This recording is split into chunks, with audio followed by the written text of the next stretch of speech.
bien-aimés, je vous salue tous dans le nom de Jésus et j'aimerais que nous prions ensemble. L'Éternel Dieu Tout-Puissant, le Père de la gloire, le Dieu des accomplissements, le Dieu trois fois saint, cet après-midi, nous voici à ce culte, un culte qui va se dérouler en ligne. Je bénis nos bien-aimés qui me suivent de partout. Que ta main droite, ô Père, ton Esprit Saint nous accompagne tous.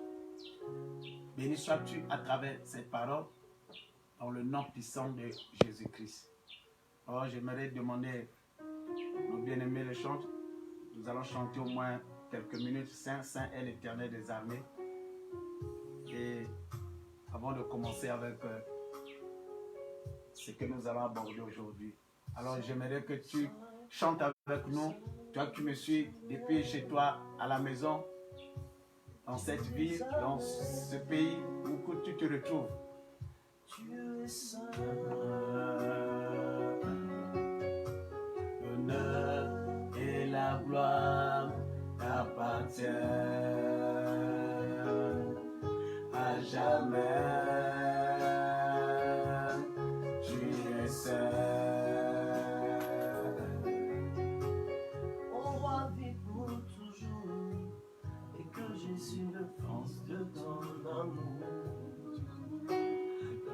La seule raison de nos louanges,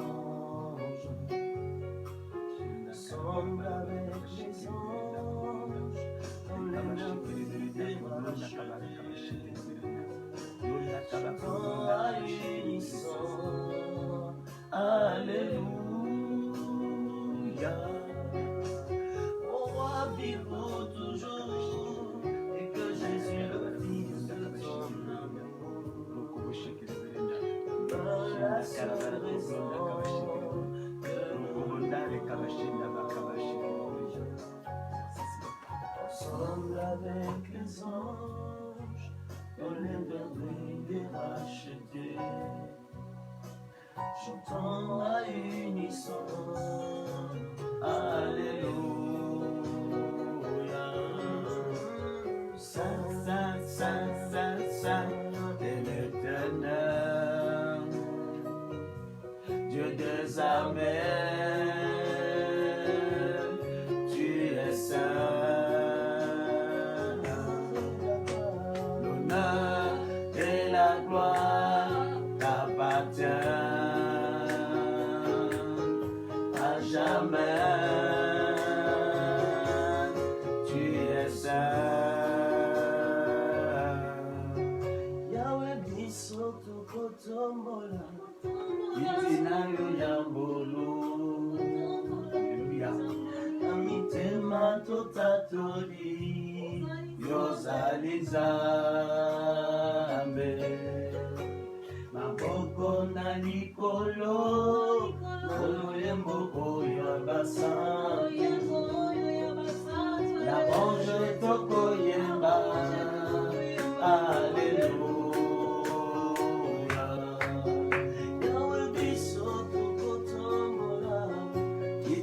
Yo yangolo, na mitema totatoli, yozalizambe, maboko na likolo, aloyembo oyo basantu, na bonje tokoyemba, Alléluia.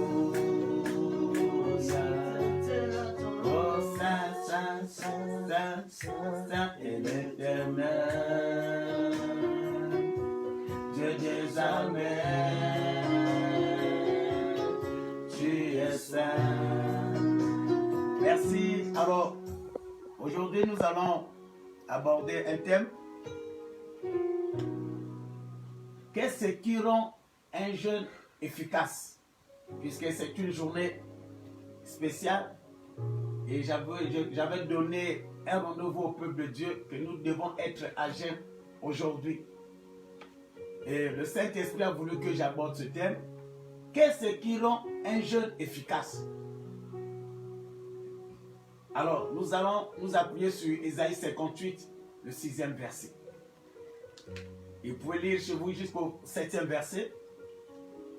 Voici le jeûne auquel je prends plaisir.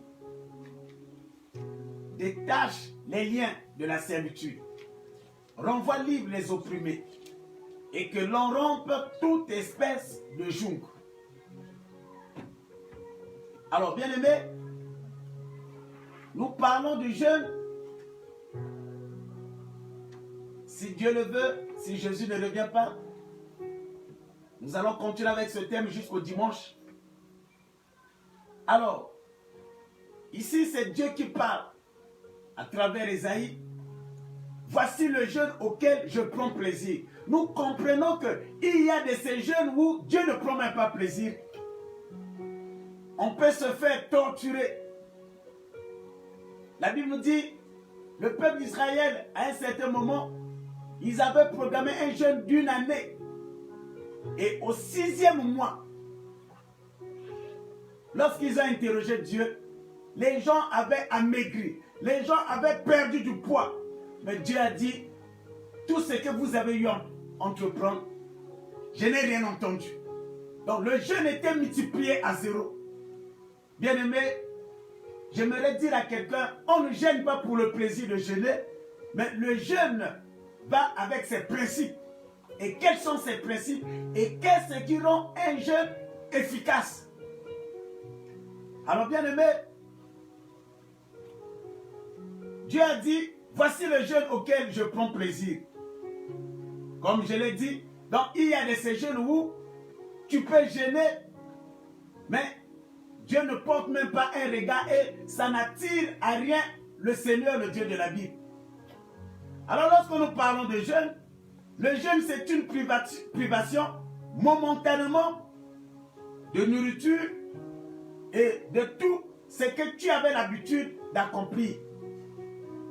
Tu peux te priver de manger, tu peux te priver de boire de l'eau, de toute activité que tu avais l'habitude d'accomplir et tu te prives de cette activité afin de se consacrer à la prière et à la méditation, à la parole de Dieu.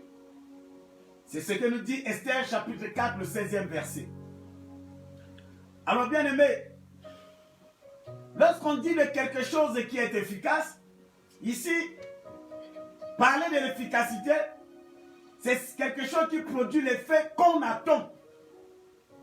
L'efficacité d'une chose, lorsque cette chose produit l'effet qu'on attend, lorsque cette chose produit le résultat qu'on attend, le résultat qui est positif d'une manière plus brève. Alors, bien aimé, toi qui me suis, n'oublie pas que quand nous parlons de jeûne, le jeûne c'est un événement solennel. Un jour agréable pour Dieu qui a créé l'univers, Dieu qui a créé l'homme. Lorsque tu te retrouves dans un état de jeûne, sache-le que le jeûne c'est une journée, un jour agréable pour le Seigneur. Parce que c'est dans le jeûne que Dieu voit celui à qui il a créé s'humilier. Alléluia. Dans le jeûne, puisque nous abandonnons tout, nous nous humilions devant lui. Tout ce qui était prioritaire dans nos vies, nous mettons ça de côté. Voilà ce qui attire notre Dieu. Il comprend que celui que j'avais créé, il se présente devant moi dans l'humilité. Alors bien aimé, c'est là où nous avons dit que le jeûne c'est un jour solennel, un jour agréable à l'Éternel. Parce que nous nous humilions, nous abandonnons tout ce qui est précieux. Nous laissons à côté nos besoins. Et Esther 4,16, Esdras 8,21 nous le dit. Alors bien aimé, qu'est-ce qui rend le jeûne efficace? J'aimerais d'abord te dire ceci. Puisque Dieu a dit, voici le jeûne auquel je prends plaisir. Donc il y a de ces jeûnes où, comme je l'ai tantôt souligné, que Dieu ne prend pas plaisir à certains jeunes. J'aimerais dire à quelqu'un, on ne gêne pas pour le plaisir de jeûner. Et qu'est-ce qui motive quelqu'un à rentrer dans le jeûne? Il y a des raisons. Sinon, tu feras du jeûne, je ne sais pas comment le qualifier, comme un jeu d'enfant. Alors que tout ce que Dieu a établi a des critères, a des principes. Et Dieu, c'est un Dieu de principes. Alors, écoute ce que nous dit la Bible. Si vous lisez Esdras 28, 21, et nous allons essayer un peu de décortiquer, qu'est-ce qui peut motiver quelqu'un à rentrer dans le jeûne? Alors, si, c'est les situations difficiles qui perdurent. Donc, si tu as une situation qui perdure, une situation qui ne s'arrête pas, une situation qui tire en longueur, alors, ça peut être tel que l'oppression des démons. Ça peut être le péché, la maladie, les soucis de la vie, les cauchemars. C'est quelque sous-titre que je viens de souligner peut pousser quelqu'un à jeûner afin de chercher la face de Dieu. Si nous lisons, vous allez lire chez vous, 1 Samuel chapitre 7 au 6e verset.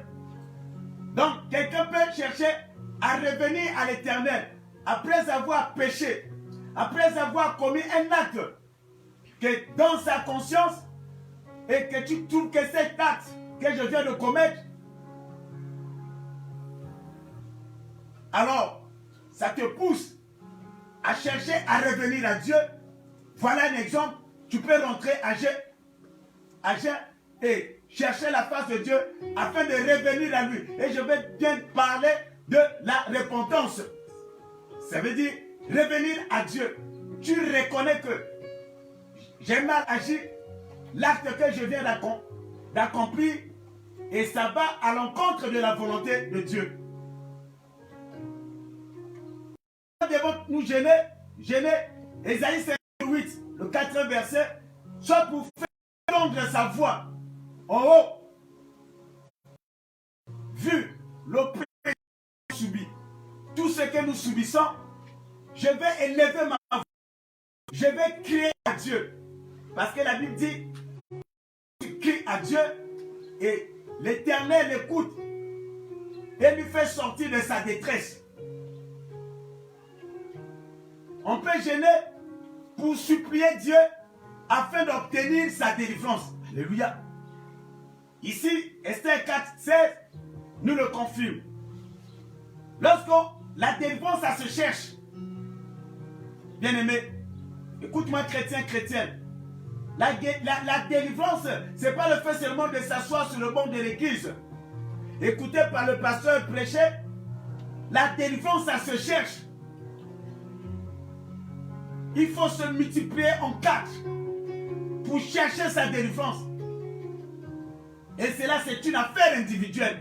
Le pasteur n'est là que pour t'accompagner, pour t'orienter, pour te diriger.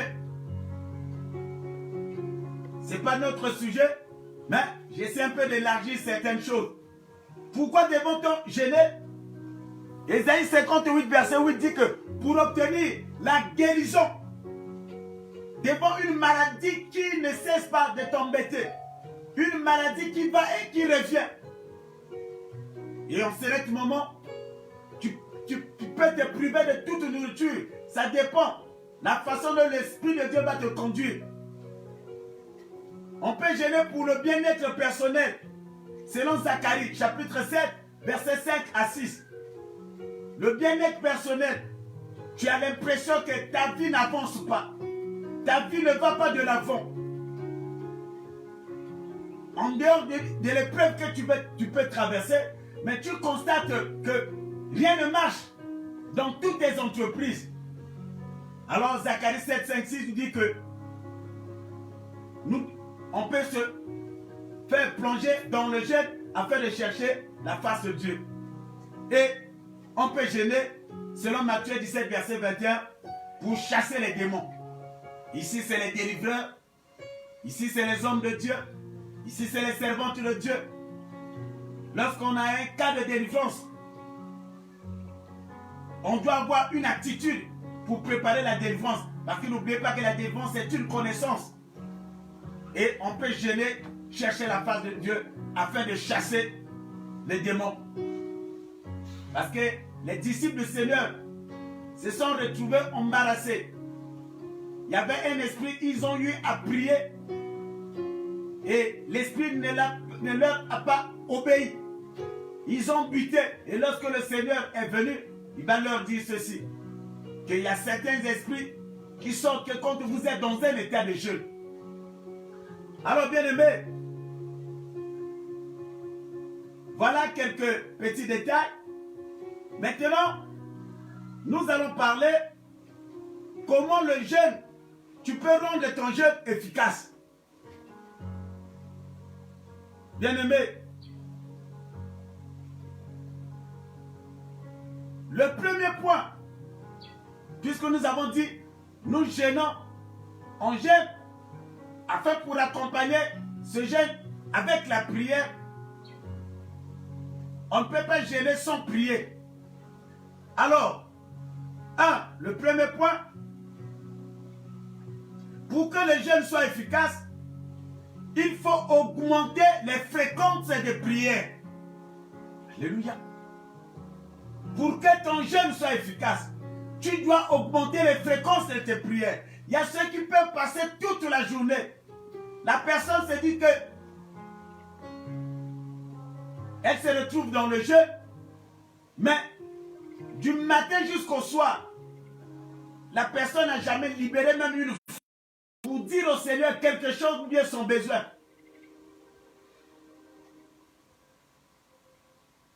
Ton jeûne peut être programmé de 6h jusqu'à 18h. Et tu te dis que comment augmenter la fréquence des prières? Je vais prier après 1 heure du temps. Donc de 6h à 7h. Ou bien, tu me dirais que pasteur, mais je ne peux pas 1 heure du temps. Parce que quand tu pries, c'est des secondes. D'accord. Mais aujourd'hui, je veux que, selon cet enseignement, comment augmenter la fréquence de prière? Bon, tu pries tes 3 secondes. Je te l'autorise aujourd'hui, tes 3 secondes. Après 3 secondes, tu finis ta prière et tu te dis que chaque 1 heure du temps, je prie. À 6h, tu commences ta prière. Tu finis tu commences à 6h00 et ta prière prend fin à 6h04 minutes. Alors, tu dis que bon, à 7h, je vais me plonger encore dans la prière.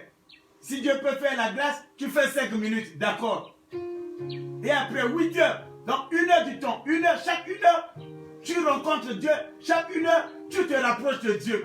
Si tu me comprends, tu me dis Amen, là où tu me suis. Donc, augmente les fréquences de ta prière. Et si quelqu'un qui prie 30 minutes, si quelqu'un qui prie 2 heures du temps, dans la journée, après 1 heure du temps, de 6h jusqu'à 1h, tu auras beaucoup d'heures. Alléluia. 2. Lorsque nous jeûnons, qu'est-ce qui se passe? Le jeûne a ses ingrédients.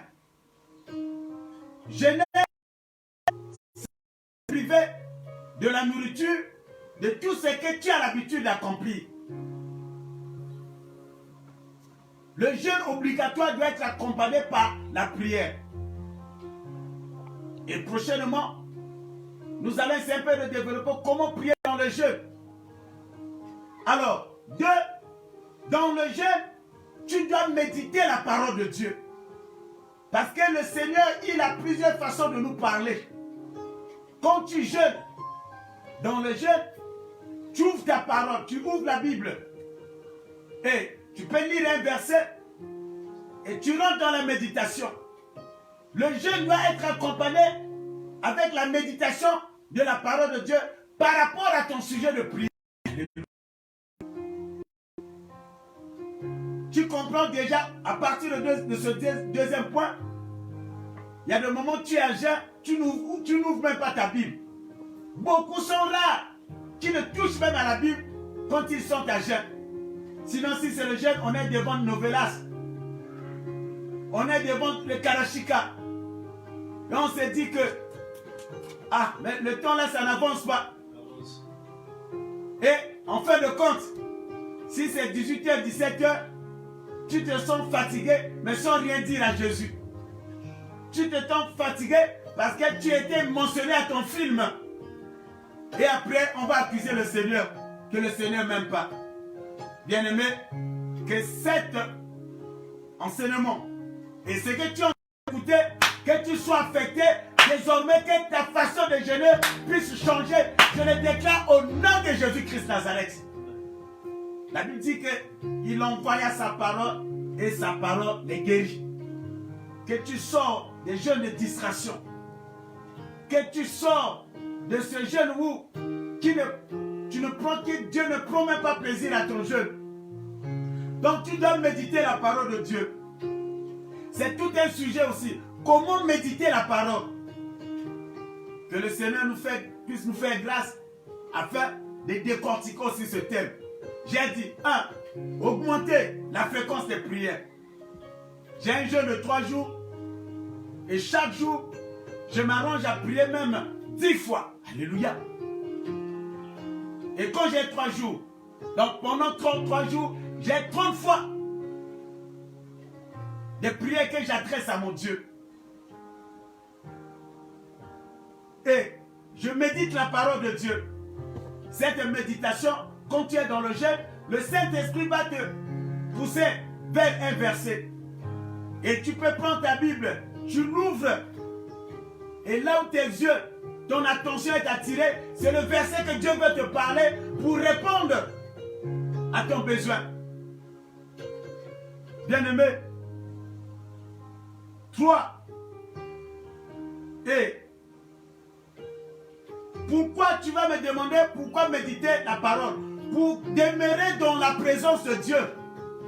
Parce que jeûner c'est bon, prier c'est bon, mais tu dois te retrouver dans la présence de Dieu. Car sans cette présence, ce que tu fais, c'est en vain. La présence de Dieu nous apporte beaucoup de choses. Dans la présence de Dieu, nous rencontrons la gloire de notre Seigneur. Dans la présence de Dieu, il y a une effervescence spirituelle. Seul dans la présence de Dieu, c'est ce qui pousse aux chrétiens, à une chrétienne, d'aller dans la profondeur. Tu oublies que même tu es en train de prier. Tu oublies même que tu es dans la chambre en train de prier. Tu oublies même que tu es dans une montagne en train de prier. Mais tu sais ce qui se passe avec toi. Tu pries dès que le téléphone sonne. Tu arrêtes de prier. Et tu réponds à l'autre. Mais l'autre en train de prier, tu es en train de déranger. Mais quelqu'un qui prie ne parle pas. C'est comme tu t'adressais à quelqu'un qui dit que je suis en train de dormir, tu m'appelles. Mais quelqu'un qui dort ne peut pas parler. Voilà, les gens de Dieu, les gens de prière que nous rencontrons auprès des chrétiens. La grâce est merveilleuse. Si ce n'était pas la grâce, nous devons élever le nom de Jésus. Parce que la Bible est claire, la loi est venue de Moïse, mais la grâce est venue de notre Seigneur Adonai ailleurs. La grâce nous a facilité beaucoup de choses.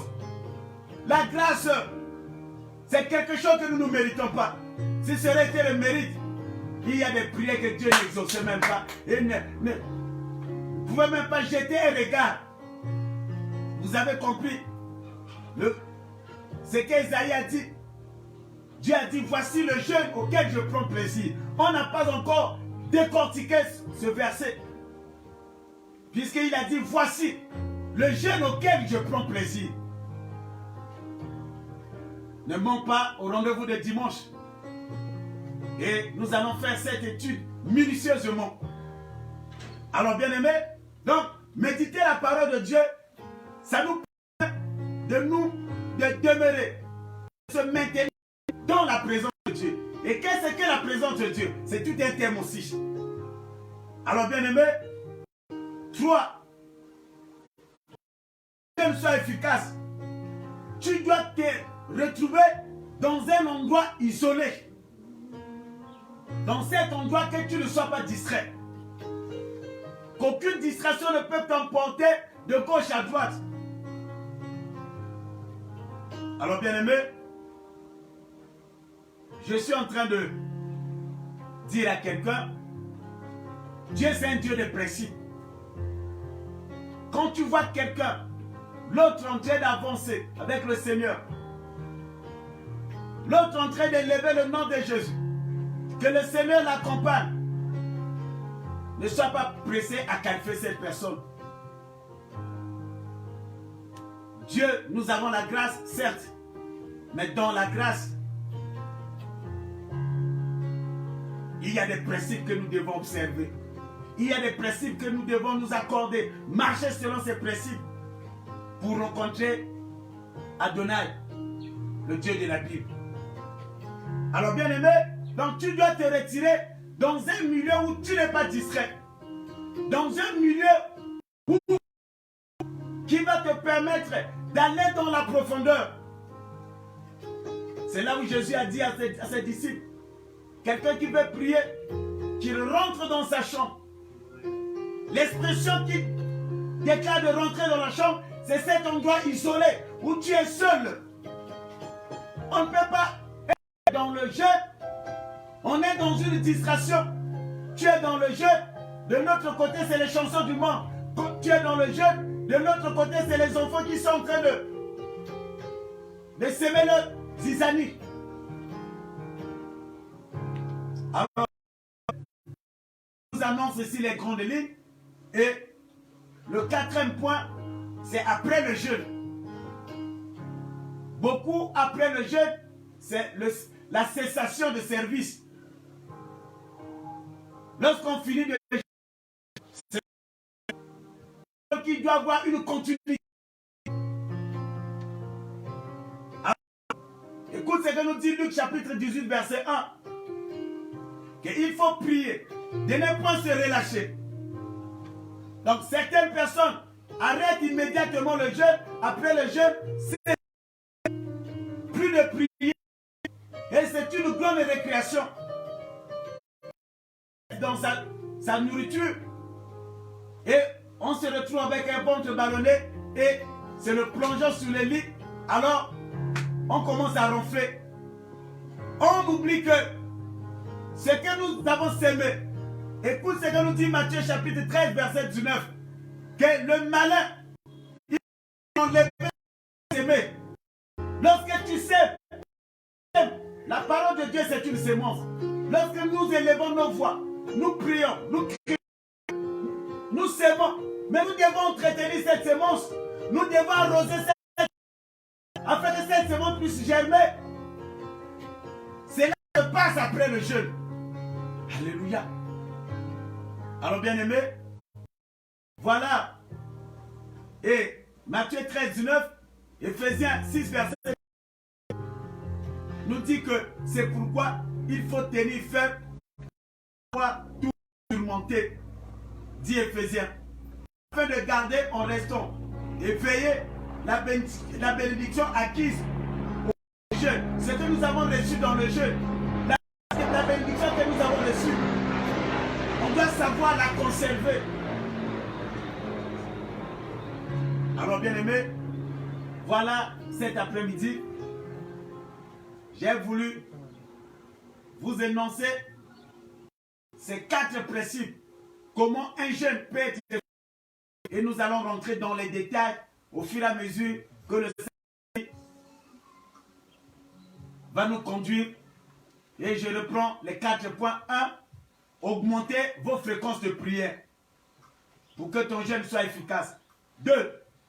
Méditez la parole de Dieu pour demeurer dans la présence de Dieu. 3. Tu dois te retirer quand tu es dans le jeûne, dans un milieu où tu n'es pas distrait, dans un milieu qui te permette que ton attention ne soit pas de gauche à droite. Et 4. Et il y a un suivi pour éviter que l'ennemi puisse voler ce que tu as reçu pendant le jeûne. Alors voilà, ces 4 points. Le tout prochain jour, Et nous allons essayer de pratiquer point par point tous les détails. Alors, avant que je puisse clôturer, et j'aimerais prier aux bien-aimés, tous ceux qui ont respecté ce programme. Depuis ce matin, tu as ouvert ta bouche. Je suis sûr, mais avait ordonné que nous soyons tous dans cette position. J'aimerais prier. Et ce que je te demande, c'est demain. Et je vais pour toi. Le Père de gloire, le Dieu Tout-Puissant, je bénis les bien-aimés qui ont obéi à ta recommandation. Tu as dit, l'obéissance vaut mieux que les sacrifices. Si Abraham est déclaré comme étant ton ami, parmi les premiers critères, parce qu'Abraham était obéissant, ils ont obéi à ce programme. Père, que leur prière soit exaucée.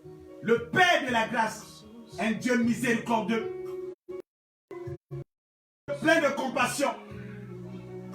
Père, que toute personne malade soit guérie en cet instant au nom de Jésus-Christ Nazareth. Toute personne qui s'est engloutie par les ténèbres, j'ordonne que ta main droite le retire de ces ténèbres. Quand je parle de ténèbres, c'est le mari de nuit. Quand je parle de ténèbres, c'est les femmes de nuit. Les malades, je les déclare au nom de Jésus-Christ Nazareth. Père, tu ne donnes pas la paix comme le monde la donne. Tous ceux qui ont respecté, qui se trouvent dans cet état, Père, j'ordonne que ces personnes puissent recevoir ta paix. Pas la paix selon le monde, la paix selon ta grâce, selon ta volonté parfaite. Père, que la personne qui se retrouve sur le lit de l'hôpital, que la personne qui se retrouve dans sa chambre, la personne qui me suit maintenant, je crois au transfert de l'onction. L'onction peut quitter une personne et affecter une autre personne.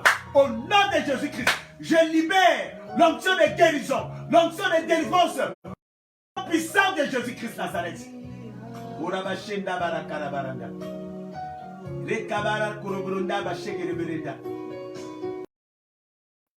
La Bible est claire. Les anges donnent à ces anges, je leur donne mandat d'aller te retirer, emprisonné sous l'eau par la reine des impudiques, par Jézabel, au nom de Jésus-Christ Nazareth. Là où on t'a condamné, la Bible me dit, il n'y a point de condamnation à ceux qui sont en Jésus-Christ. Tu n'as pas le droit d'être condamné. J'annule cette condamnation au nom de Jésus-Christ. Que tu sois éclairé, que tu sois illuminé, que la grâce d'Emmanuel vous accompagne. Je te déclare guéri, que ta prière soit exaucée et je verrai que tu puisses déclarer avec moi Amen. Alors, pour ceux qui n'ont jamais reçu Jésus-Christ dans leur vie comme Seigneur, prends les mots et phrases que je vais prononcer. Jésus, je te reçois cet après-midi comme mon Seigneur et Sauveur personnel. À partir d'aujourd'hui, je prends l'engagement de te suivre toute ma vie. Je ne vais plus servir les anciens maîtres que je servais. Je suis appelé aujourd'hui à te servir seul au nom puissant de Jésus-Christ. Amen. Alors, bien-aimés, on se retrouve le dimanche, d'abord à 8h, sur l'émission qui se déroule à la télévision sur le studio 210, plus précisément le temps de réveil. À partir de 8h, on se retrouve. Il y a un thème que le Seigneur nous a donné. Nous allons partager ce thème ensemble. Et le dimanche à midi, pour un culte en ligne. N'oubliez pas de cliquer seulement l'église, la vie en Jésus-Christ. Que ce soit sur Facebook, ou bien sur YouTube, alors vous avez ce culte. Alors je vous en prie, ce que vous avez reçu, prenez ces images, balancez ça auprès de vos collègues, vos amis. Alors je vous salue, tous ceux qui m'ont suivi de partout dans le monde. Que la grâce de mon Dieu vous accompagne au nom puissant de Jésus-Christ. Amen.